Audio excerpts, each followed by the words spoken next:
ვინ განიხილება ბათუმის მერის თანამდებობაზე კითხვაზე, რომელსაც უკანასკნელი რამდენიმე კვირის განმავლობაში ბათუმში ყველაზე ხშირად სვამენ აჭარის უმაღლესი საბჭოს დეპუტატმა ალექსანდრე ჩიტიშვილმა პირველად მაცნესთან საუბარში რამდენიმე წუთის წინ გასცა პასუხი. კოალიცია ქართული ოცნება საარჩევნოდ მერის თანამდებობაზე აქტიურად აჭარის უმაღლესი საბჭოს წევრის ხელოვან აკაკი ძნელაძის და ბათუმის მერის მოვალეობის შემსრულებლის გიორგი ერმაკოვის კანდიდატურას განიხილავს. ალექსანდრე ჩიტიშვილი აცხადებს, რომ გადაწყვეტილების მიღებას წინ ხანგრძლივი მუშაობა და დებატები უძღოდა. აღნიშნული პირების გარდა კოალიციაში ამ დრომდე კიდევ 5-მდე კანდიდატს განიხილავდნენ. საბოლოო გადაწყვეტილება ცნობილი თვის ბოლოს გახდება.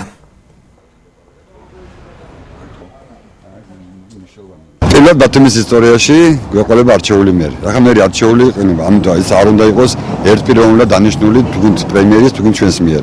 განიხილება მოქმედის ასრულის მოვალეობას ბატონო გიორგი ერმაკოვიც და კიდე განიხილება ჩვენი პარტიიდან, ქართული ოცნების პარტიიდან რამდენიმე კანდიდატი.